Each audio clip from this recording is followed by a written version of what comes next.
जय Hind. Class 10th का math पढ़ाएंगे, 4 चैप्टर।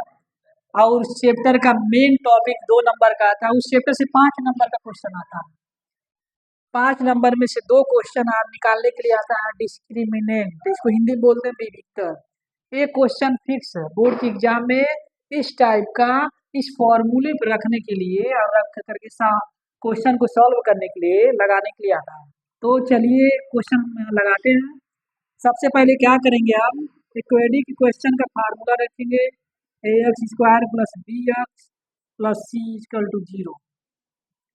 यहाँ ए का मान हो जाएगा, निकालेंगे, यहाँ दोनों में कंपेयर कराते हैं तो एक्स एक्स कटेगा, ए का मान यहाँ 2 हो जाएगा। इसी तरह बी का मान यहाँ पे -4x है, बी एक्स है, एक्स एक्स कटेगा, बी का मान -4 हो जाएगा। इसी तरह सी का मान हो जाएगा 3। अब क्या करेंगे, डिस्क्रिमिनेंट बराबर रखेंगे फॉर्मूला डी बराबर बी स्क्वायर -4ac। अब यहाँ बी का मान दिया है -4, तो -4 हो जाएगा स्क्वायर -4 इंटू ए का मान दिया है 2 और सी का मान दिया है 3। अब क्या करेंगे, यहाँ पे डायरेक्ट गुणा कर लेंगे, 4 को 2 बार गुणा करेंगे, 4 4 जा 16 हो जाएगा, -4 2 जा 8 8 3 जा 24, घटा लेंगे -8, यही आंसर हो जाएगा। इसको बोलते हैं नो रियल रूट्स बोलते हैं इंग्लिश में। आंसर ये भी आ सकता है और नो रियल रूट्स भी आ सकता है।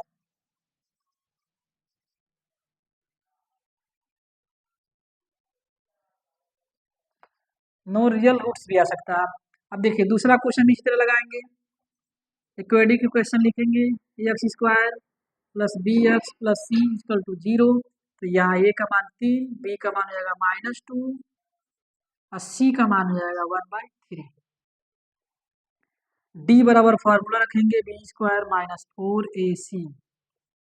अब बी का मान यहाँ पे क्या दिया है -2, तो -2 का होल स्क्वायर हो जाएगा -4a। का मान दिया 3 और सी का मान दिया 1/3।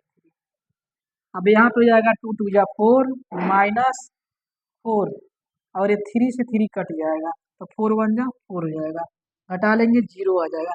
इसको हम बोलते हैं रियल रूट्स, इसको बोलते हैं रियल रूट्स। कभी कभार आंसर में ये आ जाएगा, नहीं तो कभी कभार ये आ जाएगा। तीसरा क्वेश्चन है, इसी तरह लगाएंगे इसको भी। इक्वेडिक क्वेश्चन बराबर A X square plus B X plus C equal to 0। तो यहाँ ए का मान हो जाएगा 3, बी का मान हो जाएगा -5 और सी का मान हो जाएगा आपका 2। तो यहाँ ए का डायरेक्ट फार्मूला रखेंगे, डी बराबर बी स्क्वायर -4ac। बी का मान दिया है -5 स्क्वायर तो स्क्वायर -4a का मान दिया 3 और सी का मान दिया 2। इसका मल्टीप्लाई करेंगे, 5 5 जा 25 -4 3 जा 12 और 12 2 जा 24। अब घटा लेंगे, 25 में से 24 जाएगा, यही है। कहने का मतलब ये है कि इस टाइप का क्वेश्चन हम ये नहीं कहते कि यही सेम आएगा बोर्ड के एग्जाम में। क्लास 10 का सिलेबस है, ये क्वेश्चन है, एक्सरसाइज है, एग्जाम्पल है। इस टाइप का क्वेश्चन बोर्ड के एग्जाम में 101% मोस्ट इम्पॉर्टेंट है। सारे बच्चों से रिक्वेस्ट है, सारा क्वेश्चन आप लोग इस टाइप का रख करके आप लोग अपने बुक से लगा लेंगे, विद्या के बुक से लगा लेंगे। और जैसे जैसे मैं स्टेप बाय स्टेप समझाया हूँ, स्टेप बाय स्टेप लगा करके आप सारे लोग तैयार कर लेंगे, हम आशा करेंगे। और अच्छा लगेगा वीडियो तो आप लोग लाइक शेयर कमेंट सब्सक्राइब जरूर करिएगा। मिलते हैं नेक्स्ट वीडियो में। Thank you.